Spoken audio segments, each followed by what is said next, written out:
populism in the USA and the left. It seems to me that there are two issues involving populism and the left, both of which I think our panelists are very well qualified to deal with. One is an interpretation of the phenomenon itself in the United States, particularly the emergence of a kind of working class alienation, and an interpretation of this from a progressive point of view, if you like, which links it to the predicament of people in the workplace, the pattern of work and of their working lives. What does a progressive perspective tell us about that? And the second category of questions which are relevant to the left is what should be done about it. And it seems to me the answer falls into two categories. One is the obvious one of what should be done about it from a policy point of view, to the extent that there are many people in work whose lives are distressed. What, in policy terms, should be done to remedy that situation? And the second question about what should be done is what should be done politically. How should the left, the Democratic Party in the United States, how should the left reach this category of citizens and voters? Because obviously Trump regrettably reached them in the last election in a way that Hillary Clinton did not. So does there need to be an element of leftist populism in the way in which the Democratic Party provides a narrative to this constituency, which they will understand as being relevant to them, as was done by FDR in the New Deal, by Robert Kennedy, and to some extent by Bernie Sanders. So we have a remarkably distinguished panel to deal with these questions. I'll start with Bill Bradley, who I've had the privilege to have known for 50 years. We knew each other in Oxford, and then we met rather improbably on the beach in Bali, Indonesia, where we had the chance to talk a lot about the problems of the world. And of course, he has had a career of great distinction as a public servant. He ran for the presidency in 2000. And the achievement I would mention, which is often overlooked, is that he is unique in having achieved a reform of the American tax system while he was a senator. And that in itself distinguishes him from practically every senator in recent times. So it's a great privilege to have him. It is also a great privilege to have Professors Angus Deaton and Anne Case of Princeton, and I would simply say that their research showing a horrifying increase in the rate of suicide between Americans, on the part of Americans in middle age without a college education, a horrifying increase in the way in which they have related that phenomenon to their working lives, not simply to the negative consequences of a particular recession, but of developments evolving over a much longer time, which has undermined their hope in work as a vehicle of fulfillment. And they see that, I think I can say, as a force for what they've called powerfully and poignantly deaths of despair. So we'll start with Bill and then Angus and Anne. Thank you. Thank you very much, Simon. It's a pleasure to once again be with the New York Review Conference. What I'd like to do today, I want to talk about three things. The first thing is something that's troubling me a great deal that I want to share with you might not be aware of.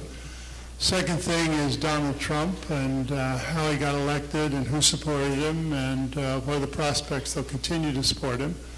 And then third, what might be a progressive agenda that would facilitate his demise and regaining control of the Congress by Democrats. Now, this is going to take a little longer than 15 minutes, so I'm going to go as far as I can go in 15 minutes, and then I'll pick up the other things I want to say during discussion and questions and answers, if that's okay with you, Simon. Is that okay with you? That's great. Okay, good. Well, let me begin by saying that over the last 25 years, Charles and David Koch have spent several $1 billion, $730 million in the run-up to 2016, to build a movement whose purpose is to end American democracy as we have known it and return our company economically, socially, and politically to the conditions of 1900. Let me repeat. To build a movement whose purpose is to end American democracy as we've known it and return our country to the economic, social, and political conditions of 1900. And they're succeeding. During the Obama years, Democrats lost 11 governorships, 13 Senate seats, 69 House seats, and 913 state legislative seats in this country. The movement operates on the scale of a national political party. It employs more people than the whole Republican committees of every state did in 2013. And in fact, it is taken over the Republican Party. It's a movement that operates on a national scale, as I said. It exists in all 50 states. It includes judges, state legislators, congressmen, senators, governors, and it includes our Vice President, Mike Pence. In fact, he's the poster child, having staff members serve in the Koch organization for a number of years.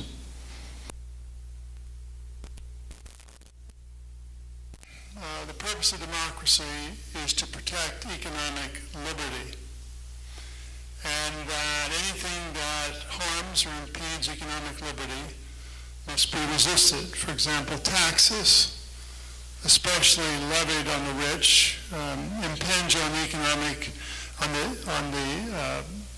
liberty of those who pay the taxes. In fact, the movement wants government to do only two things: military and police, because others harm economic liberty. If you're poor, well, that's your fault. It's not up to the rest of us to help you. If you haven't or couldn't save for retirement, it's your problem.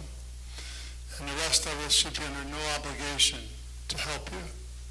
Efforts to combat climate change impedes economic liberty. And in fact, the Kochs have employed academics that have over the last 10 years produced papers saying it's not caused by humans, and also been able to reduce the belief on the part of the American public that it is caused by humans from the high 70s to the high 30s. Public schools and prisons should be run by corporations. Indeed, private prisons are now a $50 billion industry in this country. Labor unions, they hobble economic liberty and should be eliminated.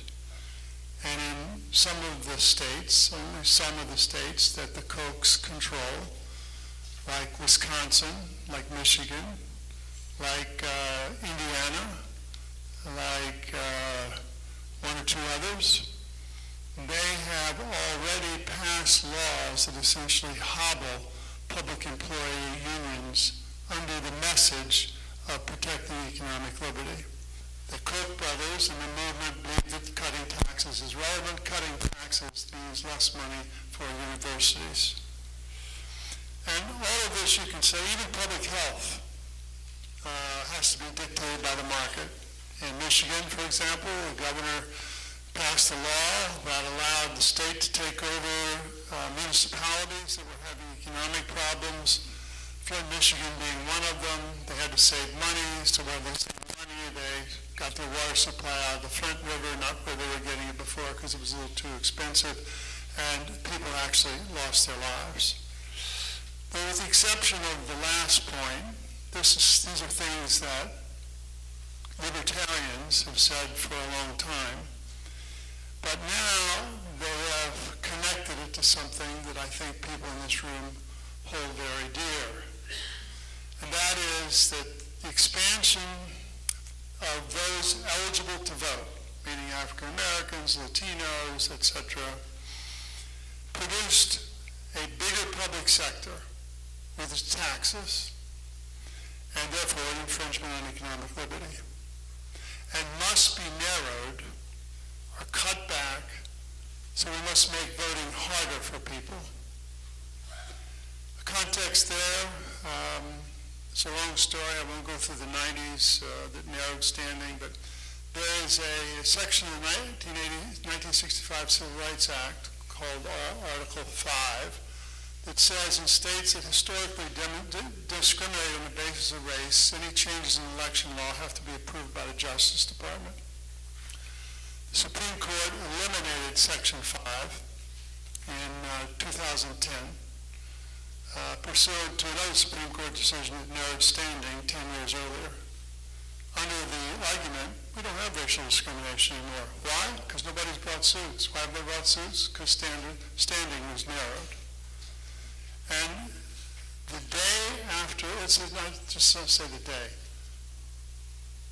literally the week after that passed, North Carolina and Texas enacted very restrictive voting laws.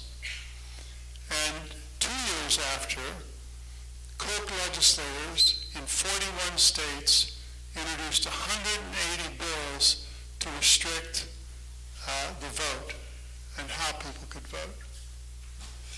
So, not many people know this. They hear the name, gave a wing at the Hospital for Special Surgery or something at Lincoln Center, but you don't know where else the money's gone. And the big lie of the Koch-sponsored radical right is that society is made up between makers and takers. The takers are the poor, Medicaid, the middle class on Social Security, the government scientists who work on climate change or drug approvals, or cautioning people about smoking. In short, anyone but police and military who gets money from the government is a taker. Democracy and Change says what others describe as taxation to advance social justice or the common good is nothing more than coercion, according to the Koch brothers. A modern version of mob attempts to take by force what the takers have no moral right to take. Finally, and this is extremely relevant, as one of the movement's gurus said, if American political institutions render market-oriented reforms too difficult to achieve, then perhaps those institutions should be changed. So, it's in this context, 25 years investment, controlling states, controlling the Congress, controlling the vice presidency, that we hear Donald Trump enters the picture. Now, Donald Trump is a lot of things, but he's a populist. But as Moses Naim says, populism is not an ideology.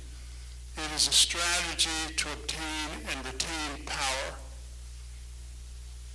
And it's the same ingredients everywhere, whether it's Chavez in Venezuela, Oregon in Turkey, or wherever. And it has the following characteristics. One is divide. Put one group against another. Second, magnify the problems. American carnage in the inaugural address. Third, criminalize your opponent. Lock her up. Fourth, glorify the military. Look at the three people who are at the top. Discredit experts. Delegitimize the press. And undermine checks and balances. So that is that's the game plan for Donald Trump. Now, how to respond to this? Well, I think you respond, first you got to know who the Trump voters were. I think there are 7 groups that voted for Donald Trump. One are people who are just Republicans that vote Republican no matter whether a dinosaur is on the ticket. And then there are the racists and the xenophobes. Then there are the social conservatives. Then there are what the document said, resenters of rootless cosmopolitanism who reject and make fun of their values, beliefs, and lifestyles of the average guy. Then there are the anti-Hillary people. No matter what, they were going to vote for Hillary. Then there were the Washington's corrupt people, the lobbyists, the money in politics, the arrogance, the unaccountability. And most of those people voted for Obama in 2008 because he was going to change that too. But Trump came along, convinced him, I'll drain the swamp. And then finally, those who have adversely been affected by economic change. Globalization, yes, but much more relevant is technological change because that is gathering speed. So what is a democratic progressive response? And that's the end of my 15 minutes. No. So what is a democratic progressive response? Well, first of all, we're never going to get to Republicans, right? The Republicans who are Republican, forget them. And we don't want to get the racists or xenophobes. But I would argue that we have an opportunity to get all of the other groups. Let's take the resenters of rootless cosmopolitanism as well as social conservatives. How can they be gotten? I'd say one of the keys is genuine respect. I have a radio program interviewing people all over the country. A lot of them are Trump people. We find things that people share in common, right? Also, respect implies how you argue, how you approach a thing. For example, I don't think there are any moderates. I think there are people who are liberal and conservative in different percentages. Example, I'm pro-choice. I'd hold town meetings in New Jersey, 40% Catholic. The issue would come up, abortion. I'd say, I'm pro-choice, but I can really understand why you have the view you do because of your deep religious feelings. And you feel that very deeply, and I respect that commitment to your religion. But Jesus also said, take care of the poor. Jesus also said, take care of the environment. So you begin to reel in and appeal to the liberal elements of people who were thought to be gone. Now, certain facts. Now, the Washington corrupt part, that has to be campaign finance reform, gerrymandering reform, might even do term limits, restoring the fairness doctrine. And I would argue that those would go a long way toward dealing and getting back the people who believe that Washington is corrupt. Another element of this, also under the area of respect, is what Richard Sennett said today, which I thought was a tremendous insight, which is people who are at a particular point and they think somebody's above them, they have resentment. And that was tagged. Indeed, the average Trump voter wasn't some down-and-out guy in southern Ohio, although there were down-and-out guys in southern Ohio. Average income, $80,000. So anger and resentment is found in many places at many income levels.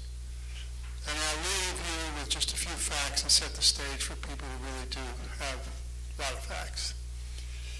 In terms of economic change, just keep in mind, you're affected by this. Between 2002 and 12, 40,000 factories closed and 6 million people lost their job. 6 million. The wealth of the top 1/10 of 1% is equal to the bottom 90% in this country. The same wealth gap that was 1935 to 40. Since 1980, median household income has been roughly flat.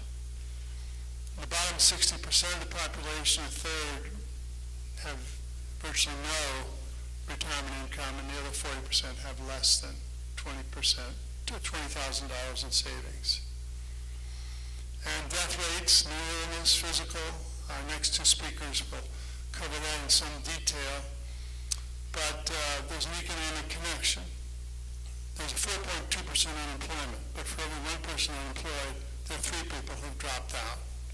And of the 3 people who dropped out, 7 million of them, men between 25 and 55, are addicted to opioids, and they sit at home, according to the Census Bureau, 2,000 hours a year watching television, stoned. One final thing, 1/2 of the country has said, 1/2, that would find it very difficult to come up with $400 for a medical emergency or to fix the car so they can get to work. So that's the context. I now pass to the professors. The answers I have, but...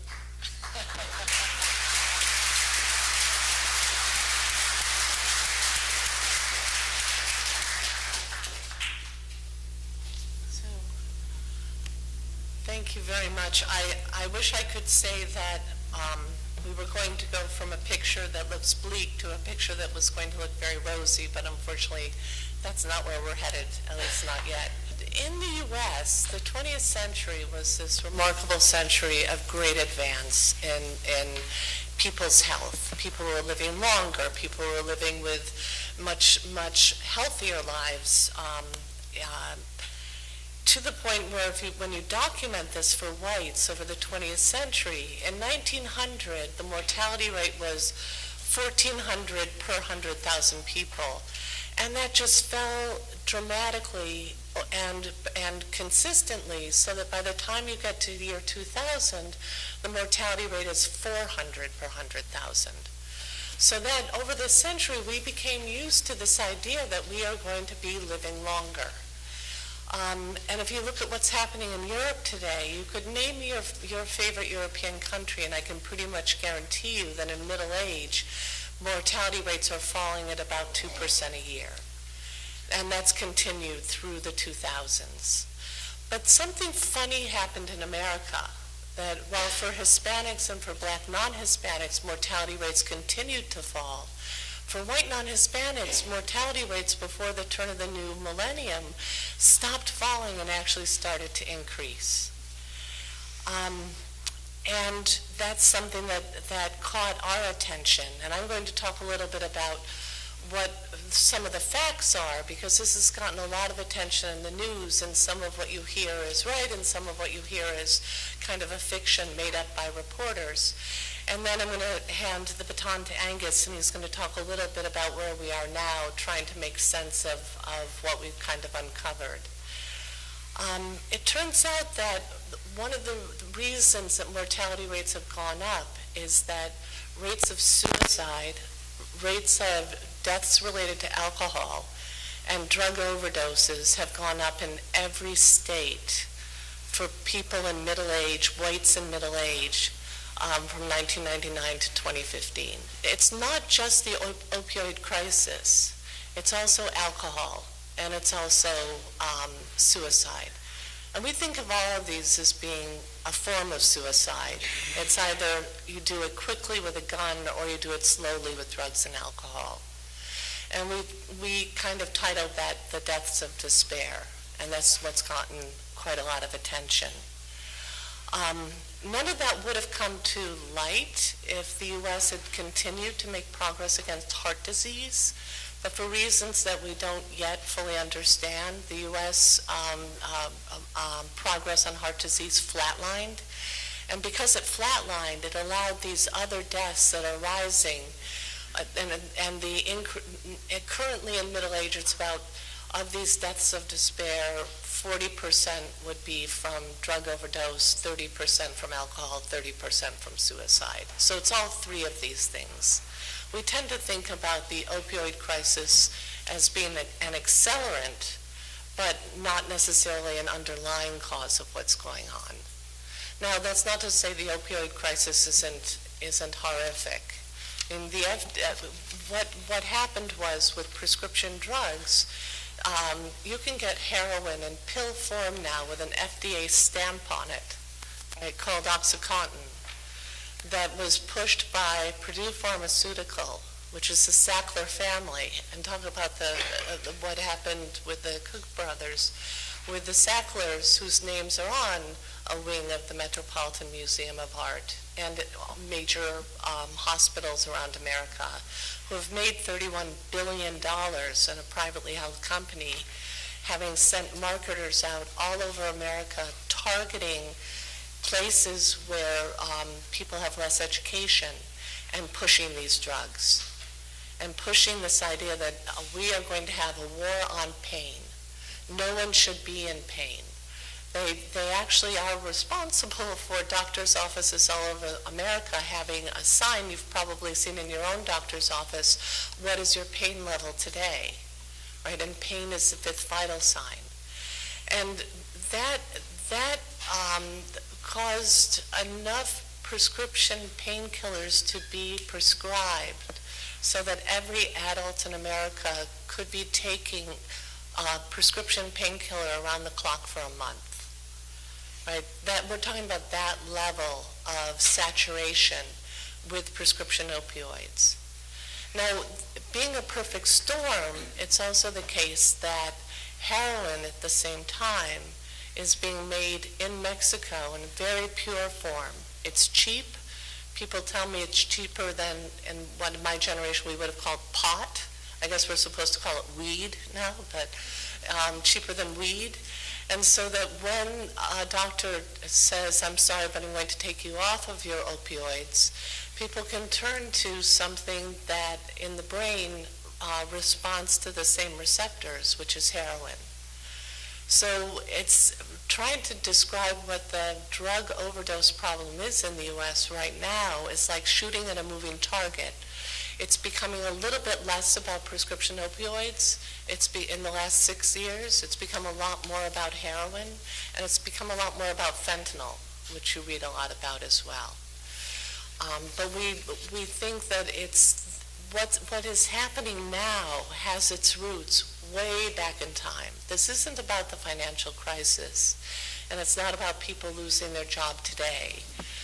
If you go back as far as we can actually look at death records with education attached on the death records, which is about 1990, there was a slow, steady trend up in all three of these sources of mortality. So whatever is happening has been happening slowly and rising over time in the U.S.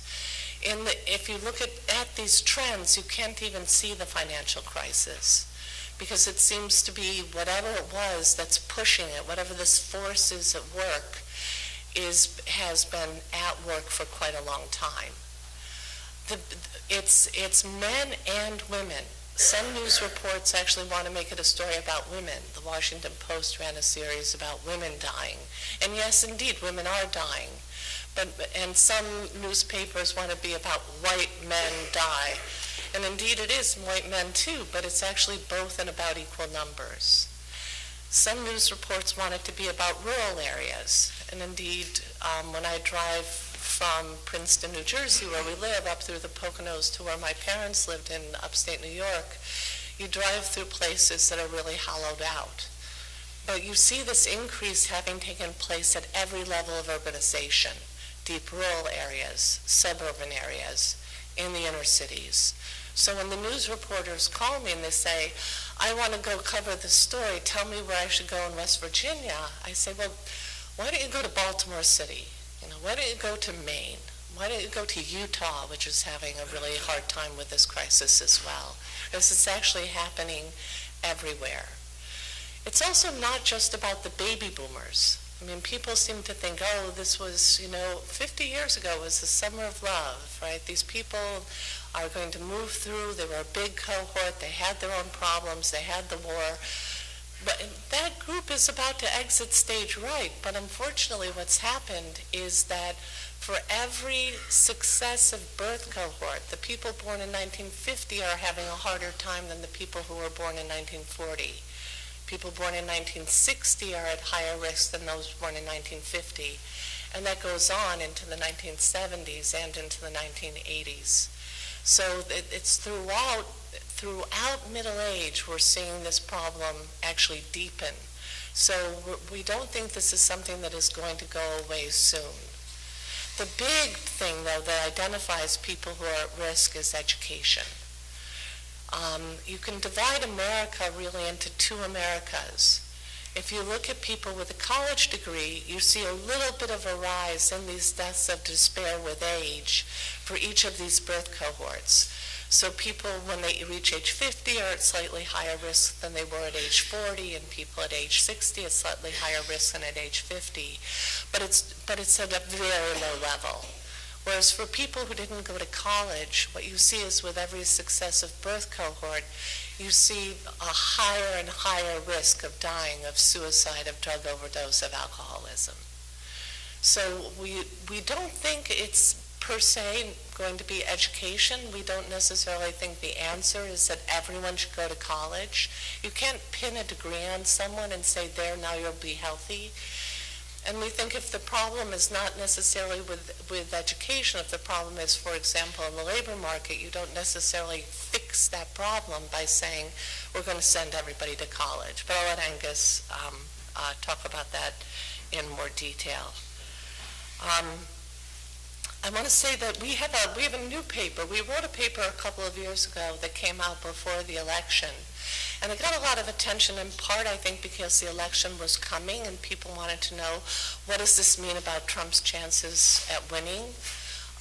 But since then, we've actually tried to tie it to economic conditions. So if you're interested in kind of drilling down, we have a Brookings paper that came out this spring, where the Brookings gave us a lot of space to talk about what some of the underlying causes might be. So I would recommend that to you. In addition to mortality, though, mortality is easy in the sense that it's a body count. Right? You can't really, it is what it is. But underneath that body count, there seems to be a real sea of poor health. That the burden of poor health has really increased dramatically. Pain levels seem to be much higher than they have been in previous generations. And again, the pain levels being much higher for people without a college degree and not having changed very much for people who went to college. It's also the case that the National Health Interview Survey year on year asks a battery of questions that actually medical professionals, of which I'm not one, put together, and they can come up with a score of mental distress or serious mental illness. And those scores have gotten worse and worse year on year since they started asking those questions in the mid-1990s. There are also a battery of questions they ask on your activities of daily living. And people year on year are reporting having more difficulty socializing with friends. We know that social isolation and we know pain are both put people at much higher risk of suicide. And the idea that people are not finding community in a way that they may have in the past been able to find community is deeply disturbing to us. I think I just wanted to, before turning it to Angus, who's going to try to talk a little bit about how we're connecting this up with what's happening in the U.S. economically, just mention that it's not just that people are dying. It's not just that people are reporting poor health. The birth cohort to birth cohort, people without a college degree are less likely to be participating in the labor force. They're less likely to be married at any given age. By age 30, the fraction of people without a BA who report that they've never been married more than doubled between the birth cohort of 1940 and the birth cohort of 1980. People are a lot less likely to report that they're going to what we would consider a legacy church, the Catholic Church, Protestant churches, going to synagogue. and instead they tend to be going to evangelical churches. They're not less religious, or they still report themselves to be religious, but the religions that they're choosing are religions that tend to celebrate the individual rather than to celebrate the community. So we think that in a Durkheimian way, this puts people at much greater risk. They don't necessarily have a job that's going to provide them with much support. They're less likely to be married. They're less likely to report that they have community, and they're less likely to have a church that might support them when they find themselves in trouble. So on that very happy note, I'm going to introduce my better half.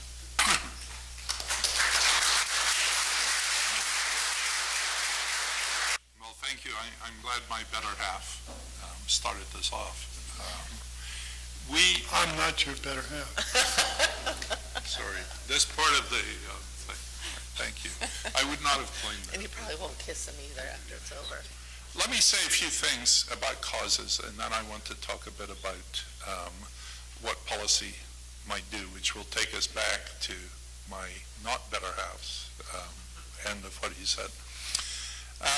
One thing is, a lot of people wanted to associate these deaths of despair with the Great Recession, with the terrible things that happened after 2008.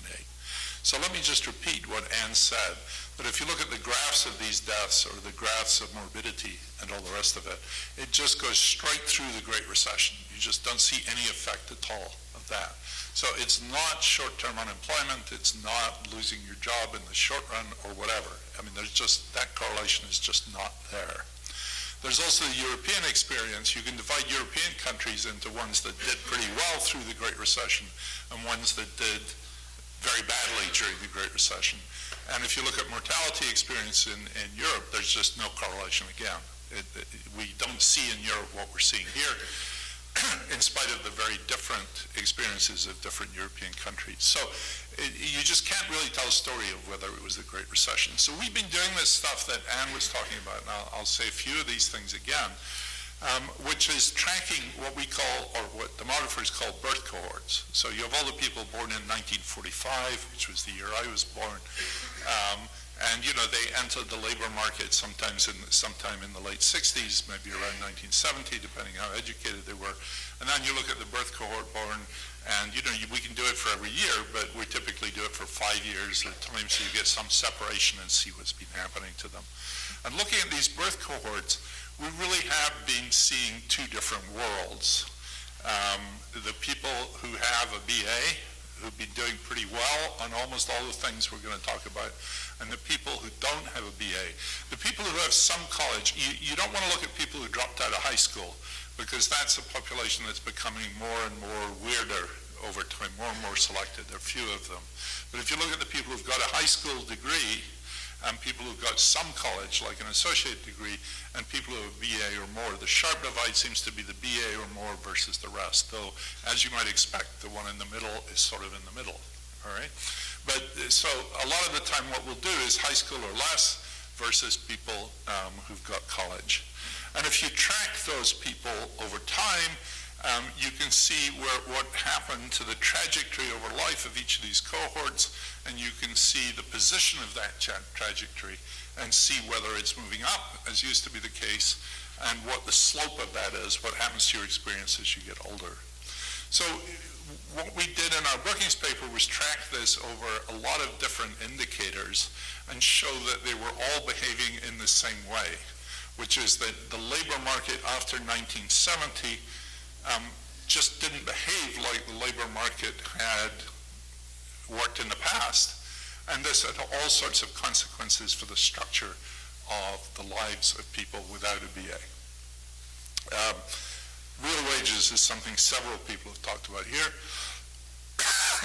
There's been little or no increase in real wages over those cohorts after 1970, or in the market as a whole for people without education after 1970, and actually some decline. Anne talked about labor force participation, and Bill talked about labor force participation too, that unemployment doesn't measure what's happening because there's lots of people who've just given up and moved out of the labor market. That's been going on for men for a very long time, it started happening for women over the last 10 or 15 years too. So that it's like the labor market is getting a worse and worse labor market.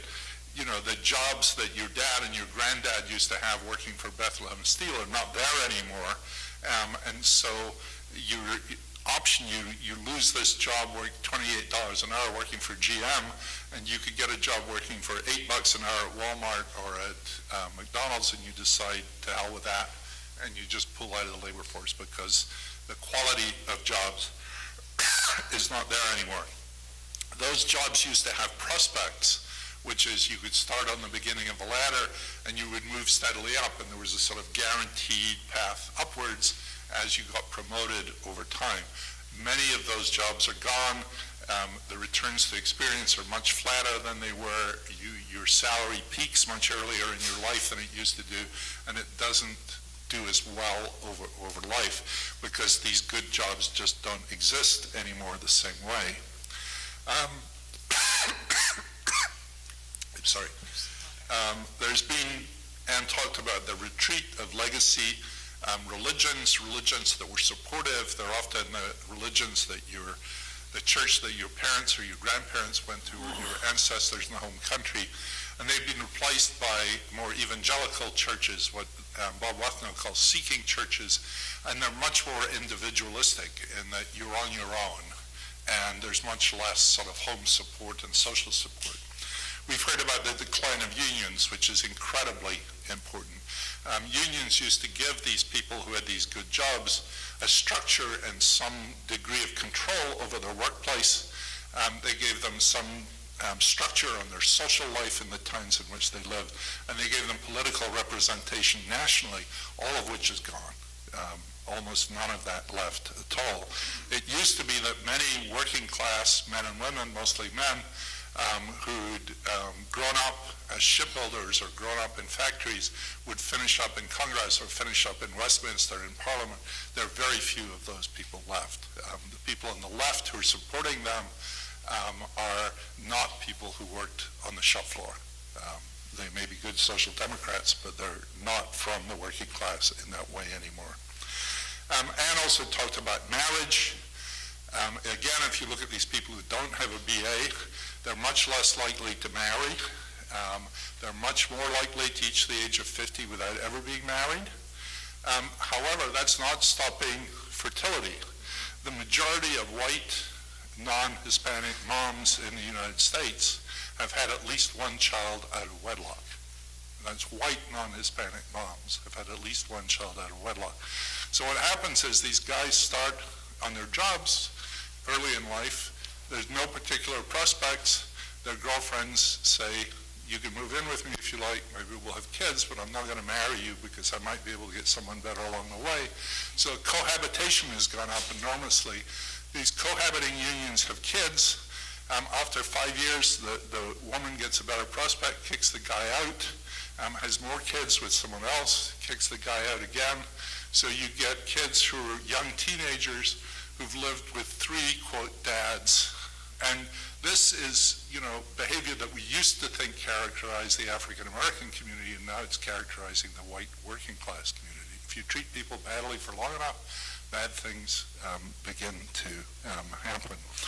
So, and you can imagine these men and women, who get to their 50s, and the life that their parents had or their grandparents had is just not there anymore. There have been no prospects. Life has not worked out the way you thought. You may have 2 or 3 kids that you don't see anymore because they're living with other guys. You don't have the religion that you used to have. You don't have the church that supports you. You don't have the union that used to support you. The meaning of life has sort of gone. And the way we think about this in some things is this is a destruction of a way of life for many people in the United States. It's hard not to see the analogy with what happened to the Plains Indians. You destroyed a way of life, there was nothing to replace it, and you get a sea of despair of alcoholism. The obesity may be contributing, maybe another death of despair that we haven't identified that's contributing to the tick up in deaths from heart disease. But life has just come apart. Now, whether that life can be put together, it certainly can't be put together again the same way, but whether something else can happen is something that we really ought to talk about. So let me talk about some of the things we might think about doing about this and try to be a little bit cheerier.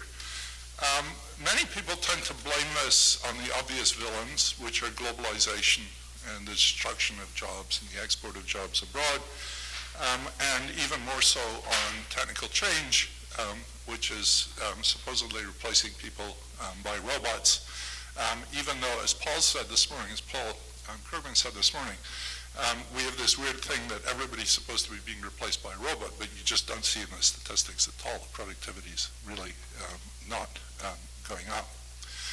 But to me, the real issue here is that the labor market is failing for the working class.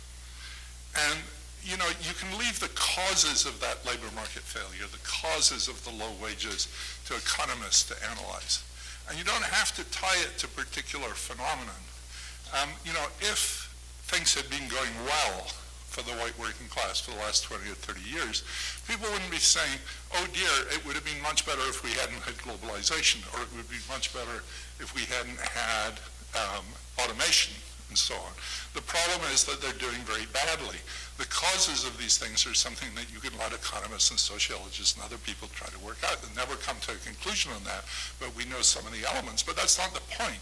The point is that the policies do not have to make scapegoats of globalization or of technical change or of immigration. We just have to find out how to make these people's lives better, you know, I loved what Bob Cudner said this morning about the abrogation of a social contract, which had been in place since 1944, the unilateral abrogation of a social contract. And I think that's what we see as happening, that this social contract, which said capitalism will work for you, for the vast majority of the ordinary population, people even without a BA, has been abrogated. And that's what's holding wages down. And if you can think, let me talk about some of the things that I think are part of this. And the good thing about this is, why we ought to talk about this is, there's absolutely nothing we can do about globalization or technical change, or we can only do things that would be bad. It would be cutting off our nose to spite our face.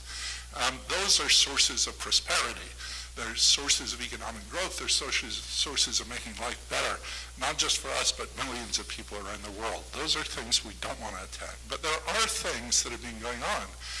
And one of the things I've come to understand is, and this is where inequality comes into the picture, that the way that the very rich are getting richer is largely at the expense of the people who are not doing very well. So let me tell you some of the stories. Healthcare is the most obvious of those. I mean, if we were spending 12% of GDP instead of 18% of GDP, so that takes us down to France or the next highest one, we'd save $1 trillion a year, $1 trillion a year. That's about $8,000 per year per family, right? That is largely coming out of people's wages. They don't know that, but because they're getting their health care through their employers, their wages are $8,000 a year less than they would otherwise be. If we could fix that through single payer or something of the sort, that would make a huge difference in the problem. So the healthcare system, ironically, is making this crisis, these deaths of despair, worse in two ways. One is it's pumping out opioids in the way that Anne talked about in killing people. And the second thing is it's getting richer and richer and richer, and people in that industry are getting richer on the backs of working class people, and is holding down their wages over the long run. And that's a lot of what is happening. The other thing that's happening is the relentless increase in monopoly and monopsony, the consolidation of firms in almost every industry that you look at. That consolidation is allowing people to raise prices faster than costs are going up. There's a new paper recently showing an enormous increase in what economists call margins, the difference between the price and the marginal cost across a whole bunch of industries. That's sheer monopoly power. And the regulators have just been asleep at the switch while this has been happening.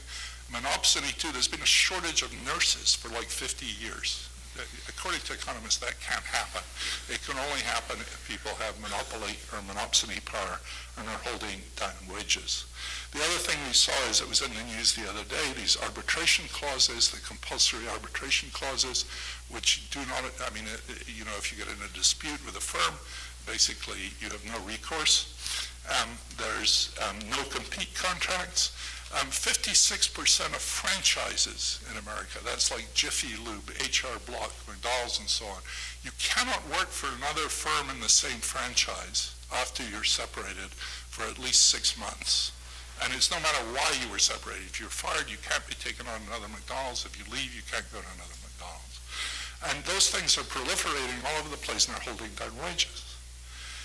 We have, and remember, when you talk about real wages, it's wages divided by prices. So one of the components of real wages is not just the wage rate, but the prices. So these high prices, which should be lower than they are contributing to the stagnation of real wages. The minimum wage has not risen since when? 1997. We have a welfare system, and this is happening in Europe too, like the EITC. Now, many people think it's a good idea that people should work in order to get welfare, but that means the rest of us are effectively subsidizing McDonald's wages and Walmart wages, because the EITC is, you couldn't live on those wages, so the EITC, the rest of us make up the difference.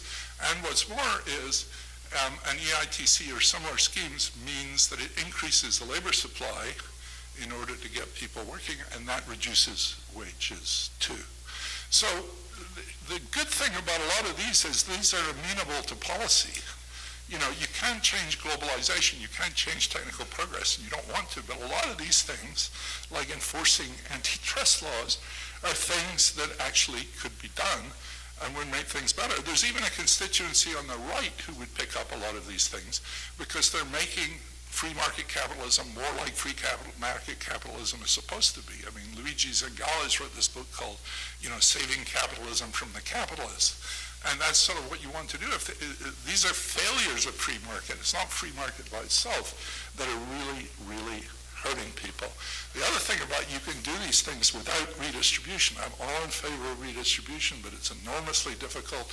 Historically, it's been relatively rare, but you can do something for the wages at the bottom without necessarily having to raise taxes to cut redistribution. So those are some of the recipes that I think we could be thinking about, and which, I don't think we're out of policies here that actually could help. Let me just finish with one final note.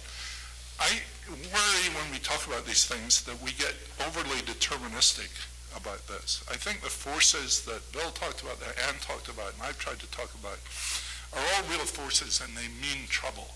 They don't necessarily mean Donald Trump. Donald Trump in some sense was largely an accident. You can think of 100 things that could have been different that would have prevented Donald Trump ever being elected. In fact, even as going back as far as the Republican primaries, if you had a sensible voting system, like a rank order voting system or something, he would never have been elected, because most Republicans did not want Donald Trump, but because he was so different from the others, he divided all the votes, and that's how he got elected.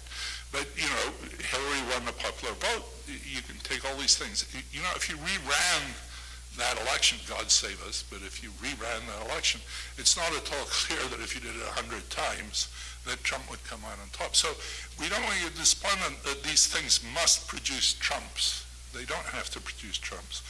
And we can have policies that will make things better for these people and make it even less likely that we'll have Trumps in the future. Thank you very much.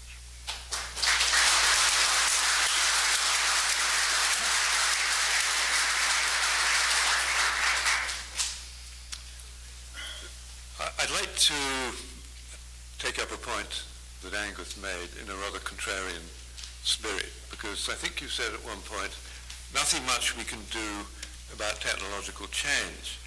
Now, I'd like to put the point of view, and I'd like the panel to comment, that there is in fact an enormous amount we can do about technological change, because if you look at technology in the context of regimes of technology use, in industries, whether it's manufacturing, healthcare, so-called human resource management, customer relations management, there are an enormous variety of regimes which can be used, and they vary on a continuum between, at one extreme, forms of use which are profoundly influenced by the Fordist, Taylorist tradition, which emphasize monitoring, control, targeting, and using so-called AI systems to substitute for the expertise of employees, and thereby diminish their wages and diminish their status in the workforce, which in my view leads to many of the phenomenon you're talking about. At the other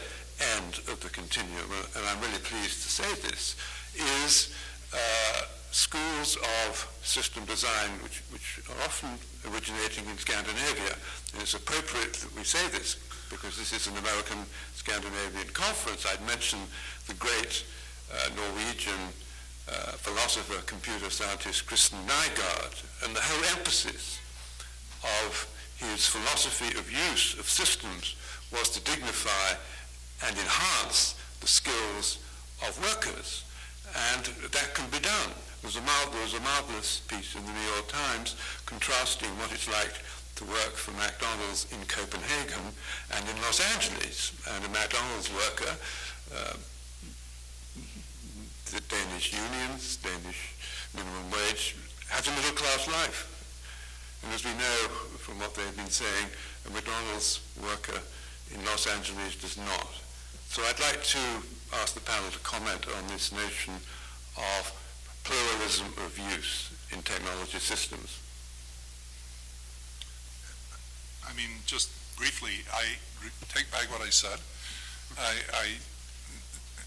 It's true that there are things we can do about technical progress. So I should have not said there's nothing we can do. I'm not sure that we want to do anything. And what worries me is that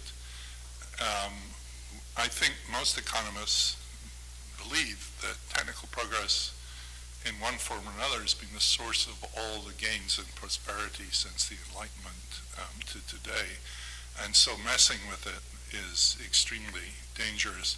I was also reacting to my late friend, the late Tony Atkinson, who died earlier this year, who in his last book about inequality, What Should Be Done, had a very controversial policy that governments should set up panels to approve or disapprove technology so that some technologies would be allowed and others would not, which would be consistent with what Simon's just said. The trouble with that is, for most of us who live in this country, the rent-seeking that would accompany such a panel, you can figure out exactly who would be on it, which is the people who would benefit from outlawing the technologies that are going to hurt them. And so you would get a huge pullback on creative destruction, which I think would be, it's sort of a license to stop creative destruction. And so I'm very worried about that. I agree that there are some forms that are much more benevolent than others, but how to regulate them is something that I worry about a lot.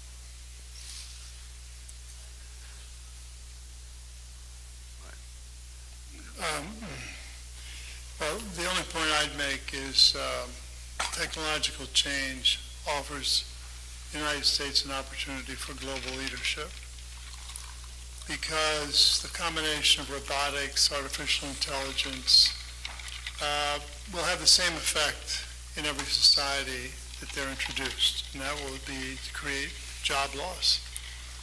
And so there's going to be a problem in Europe.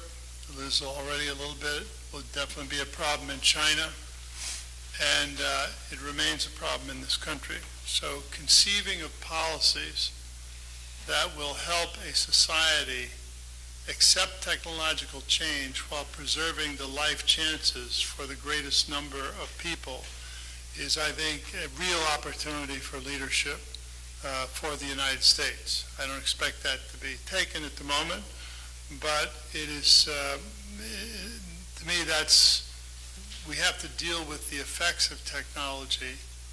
And I think if we have the government choosing which technology is good and which technology is bad, who are the people in government who are doing that? And do they understand what they're doing? And so I think there could be issues about how technology affects people, but technology itself, I think, will continue to advance. And so at some point, I want to get back to what I would specifically do. So, I'd like to, Bill wanted to talk about the politics of this and how this should be a populism of the left and how the narrative and rhetoric of the left can appeal and compete with what Trump is saying. Could you say a bit? Yeah, sure. Republicans have a coalition that is bifurcated and at war with each other. The nationalists, Bannon, Trump on some days, and the Koch people, everything else. Everything else. Scott Pruitt, the head of HHS, and down to I have a friend who called from Washington and said, we've had conservative zealots come in before, but these people are smart. These are the Koch people. And they're going at the assistant secretary level and replacing. They're closing down programs they have a discussion to close down. So that's what we're dealing with here. If you're going to, you have to have a program. And the program has to say to somebody in southern Ohio or Wisconsin, that makes sense to me. Is that right if you're going to do that? And there is always the question, do you believe the person who's saying it? Politicians are not believable in some circumstances. But let's say, if you believe, what would you do? And I suggest several things. First thing is what I call American birthright account. You saw that 60% of the people in America have less than $20,000 in savings. What kind of retirement are they going to have? Well, they got Social Security, but what else? So every child that's born in America is given a $5,000 50-year loan that will be put into a tax-free account that can grow in investments, in indexes, the whole market. And as the market grows, their account will grow. 50 years, it could be worth, and they're allowed to add to it whenever they choose to add to it, just like you can add to an IRA or 401k.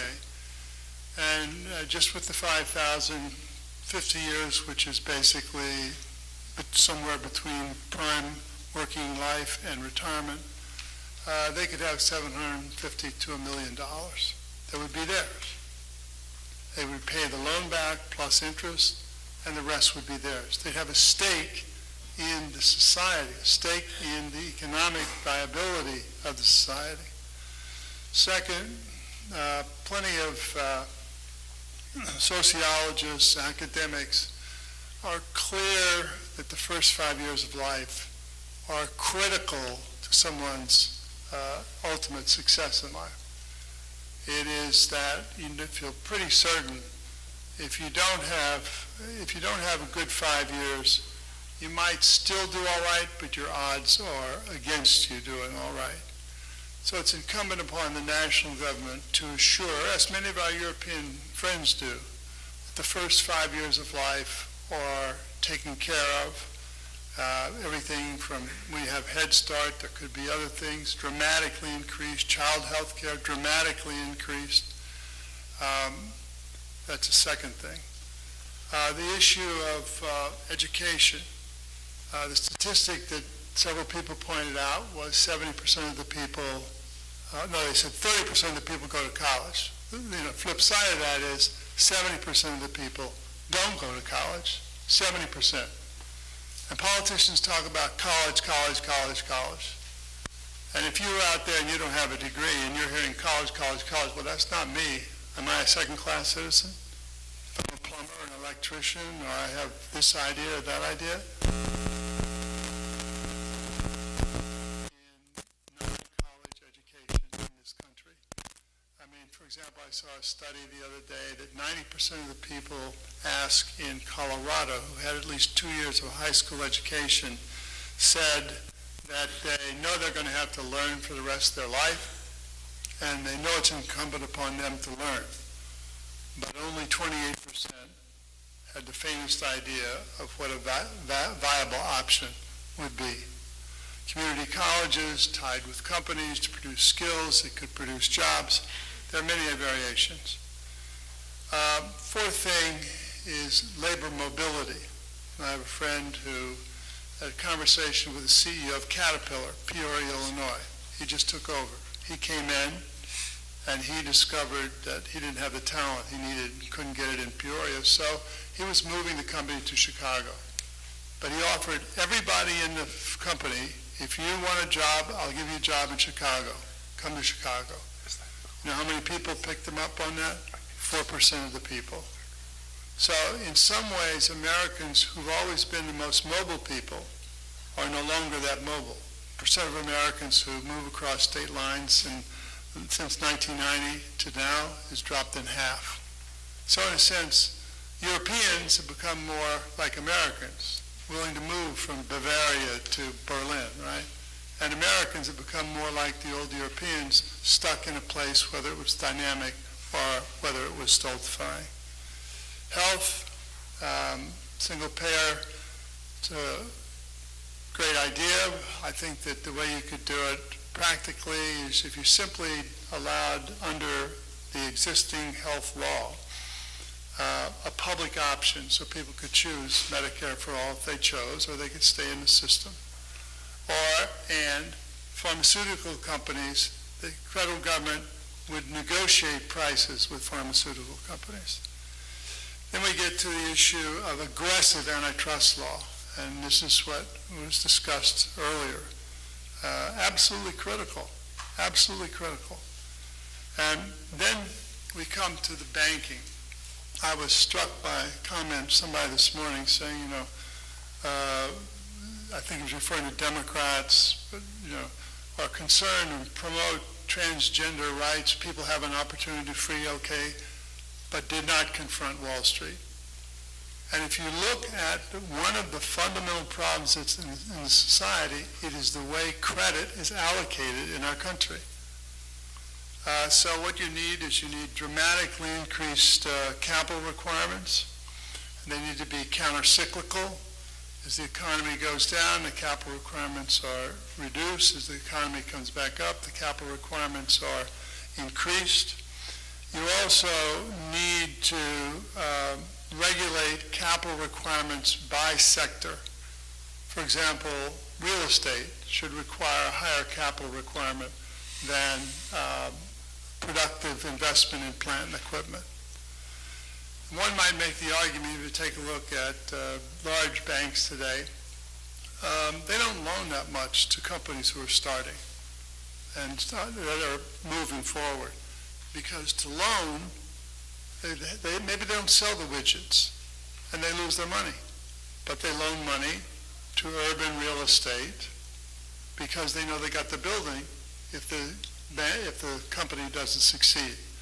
So one might argue that the paucity of credit available in southern Ohio, Wisconsin, Michigan, and other places is directly related to the Donald Trumps of the world who've gotten gigantic loans to build skyscrapers in specific urban areas and then welch on the loan. So then finally I would say you need to make it easier for labor to organize. People say, well, the labor movement doesn't understand the technological age, blah, blah, blah, blah, blah. The labor movement will understand the technological age if you make it easier for them to organize because they know the people who are hurting by the effects of the current technological age. Those are just a few ideas. There's a lot on taxes, but I'll spare you.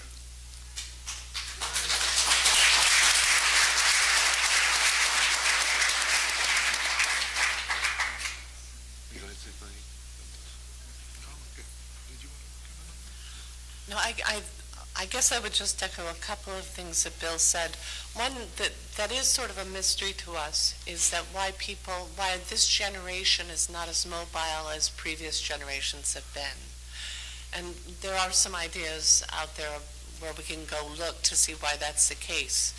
But on the right, for example, the right wants to disown whole communities, saying, let these people knock themselves out with opioids. This is actually from the National Review.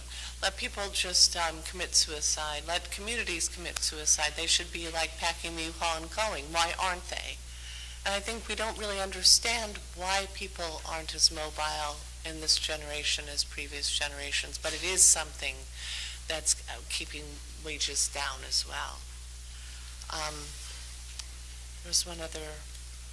On what we do with non-college investments, that's something that we argue about a lot at home, like what that would look like.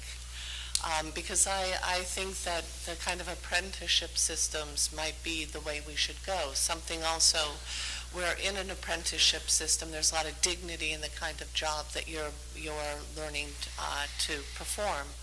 I think if I were taking Angus's position, it would be you're shooting at a moving target. The kind of skills you're going to need, you can't anticipate, and so it's not really clear that you're going to be able to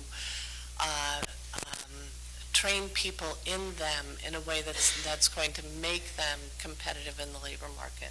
I don't know if you want to add to that. No,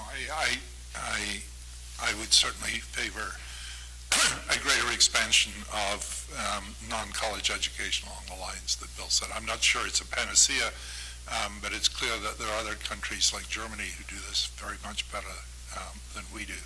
I wanted to just also enter one caveat on technical change, which is on pharmaceuticals. You simply cannot let unlimited technical change on pharmaceuticals go ahead. And I think the FDA system is really substantively broken. And we must have, I would go even beyond Bill, in terms of regulating prices. You have to have something like they have in Britain, which is a sort of a regime that does not allow certain drugs, certain procedures to actually be adopted because they're essentially worthless. And so we're spending an enormous amount of money on medicines and on procedures that actually don't do anything at all. And I don't think just negotiating prices on that would necessarily help. It would certainly help. But we also want to say that, procedures that don't do anything should not generally be permitted. And that's another reason why we're spending so much money on healthcare. So the healthcare seems to be, to some extent, something that there is a popular movement about, is something we could really push. And that seems to me way, way up on my priority list. And the second one would be the antitrust enforcement, which I think is not just banks. I worry about big tech too. So the statement that was made this morning is that Democrats have become the party not just of the banks, but of big tech too. And there are really big dangers there. And I think we're moving in a regime where we thought that big tech was our friend to beginning to realize just how dangerous big tech can really be. And I think that threatens our liberties in very serious ways. Right, let's have some questions. I'm going to take one question at a time. So who would like to ask the first question?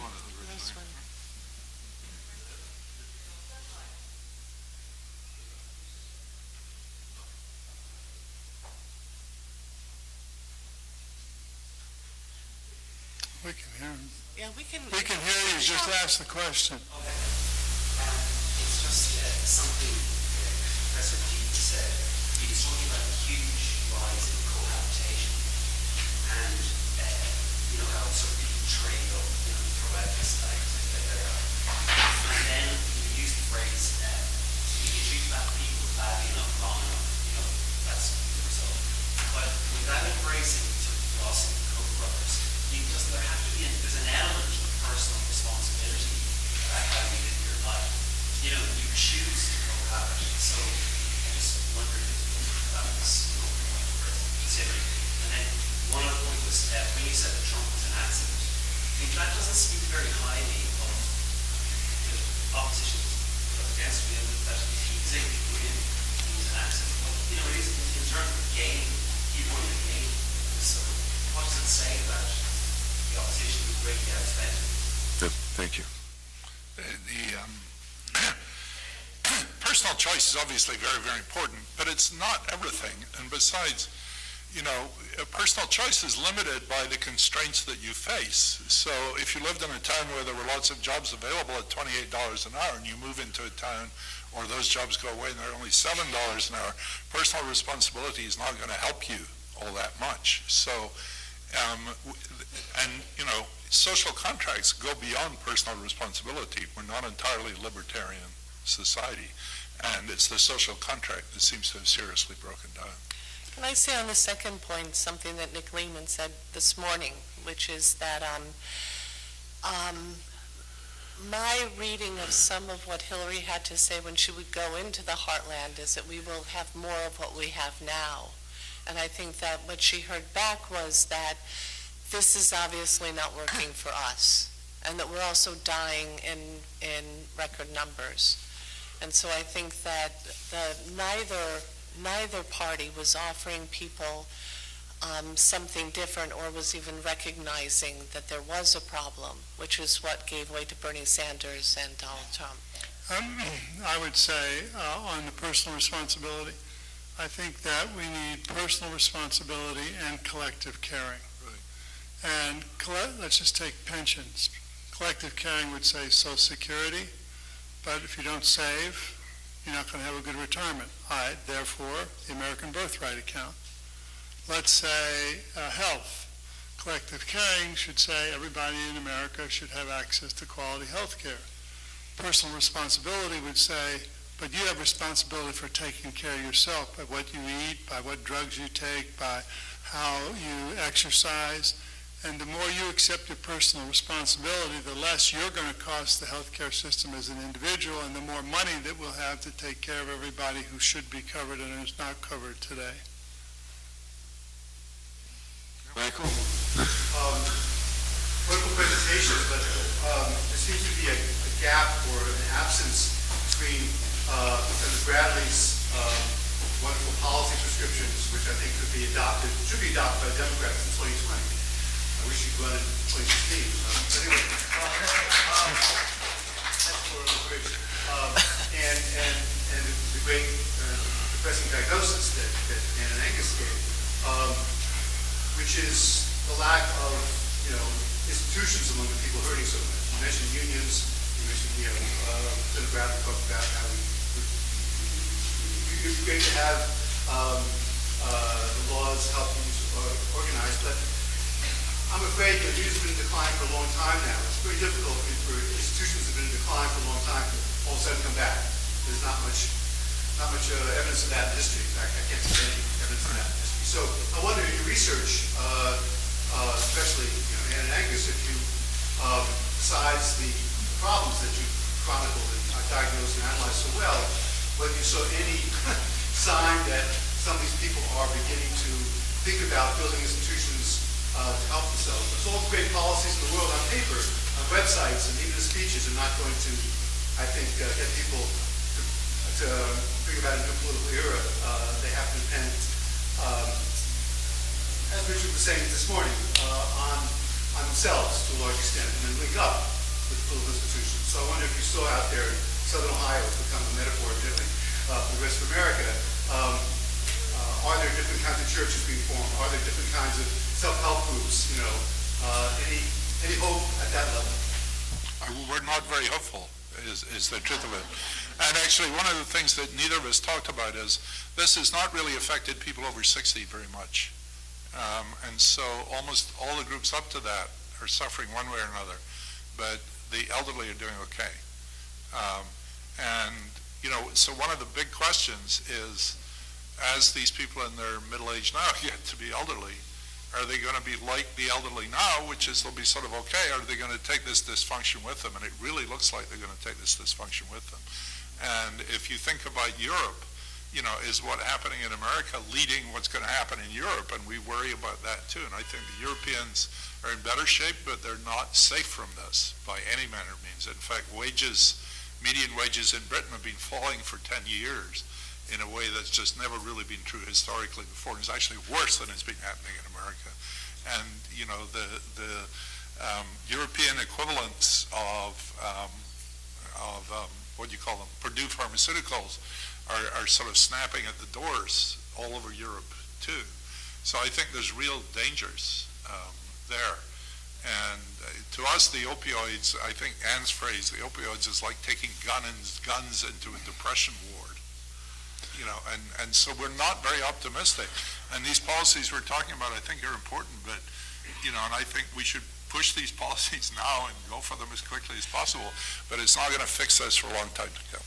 Social norms are sort of hard to change. We're looking at the data this fall, when you think that median wages for men in the U.S. haven't risen since 1972. And that's the same year when, if you look at the work by Thomas Piketty and Emmanuel Saez, that's when the real increase started for what the top 10% earned. So suddenly there was this change in norms about what it's okay for workers to get relative to what it's okay for the boss to get. And I don't know how you bring that back into line. But I think that until we fully understand the extent to which we're pinning workers to their participation constraints, that we've ripped the social contract, I don't know how we fix the rest of these problems, these dysfunctions that have really taken root. There are things you can do specifically, the laws that you can pass.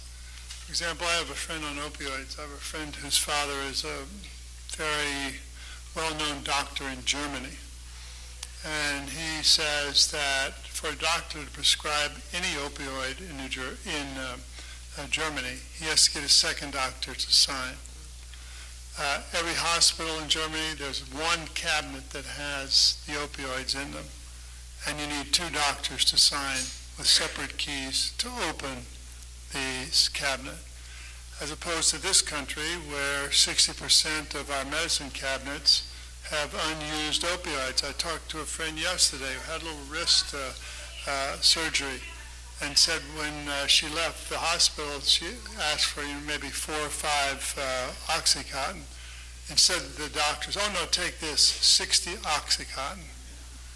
And, it's morphed. I mean, efforts to control Oxycontin, price goes up, heroin is more competitive, switch to heroin. And now this terrible drug fentanyl, terrible drug, 2 milligrams lethal.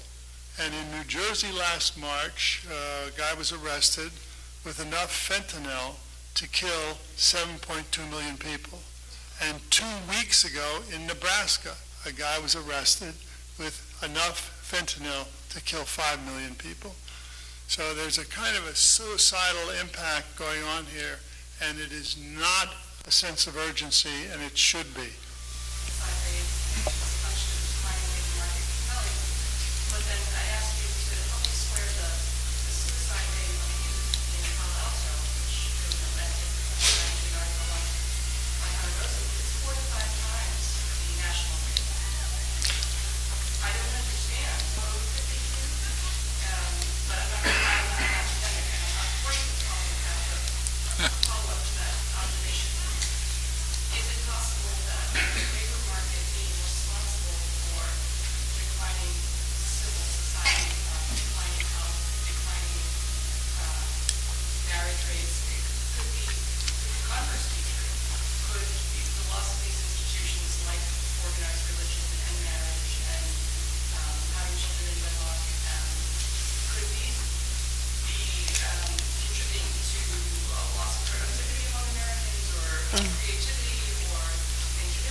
So the question, that was a whole bunch of good questions. The first one on teen suicide rates, they're still low, but it is maybe much, much higher in Palo Alto than it is elsewhere. It gets a lot of attention. Teens don't die of much, right? So suicide gets a lot of attention because it is one of the only things that takes teens out. But I think that one of the underlying causes for what's happening to teens may be a little too much social media, right, which leads to less social connection. There was this interesting article about, are today's 18-year-olds more like yesterday's 13-year-olds because they just go into a room and they sit there with their electronics, and that might have an effect as well. Suicide is not a very well understood phenomenon. That's part of it, ever since Durkheim. And so, no one can explain it all. and you do get these spikes and things, and if you look at the history of it, it changes over time too.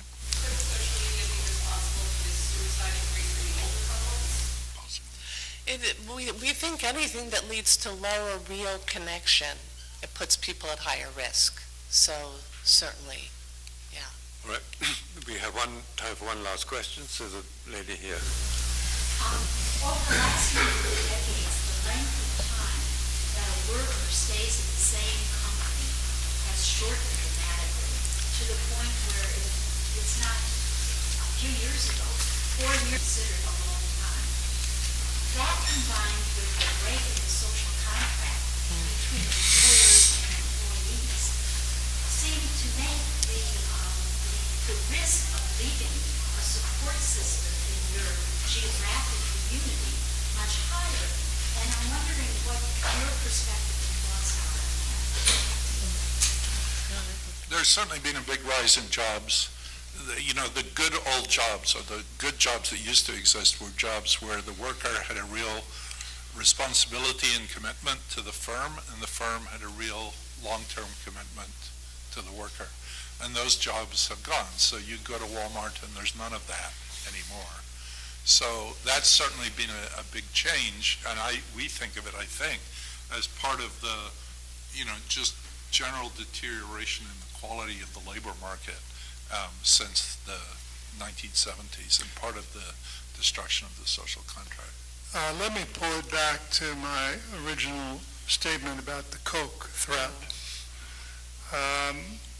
Now, what used to be the case is, Company X, they'd employ, the computer people, the executives, and the janitors, right? They'd all be a member of the same company. They'd have the same benefits. But because we believe the market determines everything, and people want to have a bottom line that shows that they are making more profit and the stock price then goes up, what happens is that there's outsourcing, an epidemic of outsourcing. Not only does the outsourced worker have less pay, but virtually no benefits in the process, and the length of time that the worker works as an outsourced employee with a company can be 2 weeks, a month. It all becomes piecework. Or, if you get a little higher, the same phenomenon. I'm working on a project, but it's all piecework.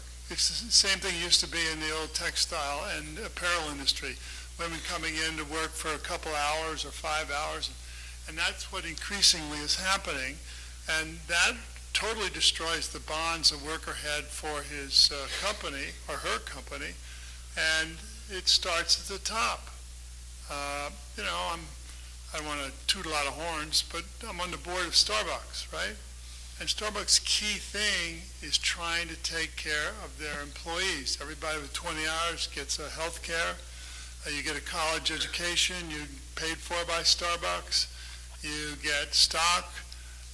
And why is that the case? Because Howard Schultz, the CEO, grew up in the projects in Brooklyn and saw his father lose health care and have nothing, and said, I'm going to build a company where we make sure that doesn't happen to the fathers of children that are going to work at Starbucks. Yeah. Well, that's a great note to end on. So, but thank you very much for a terrific panel.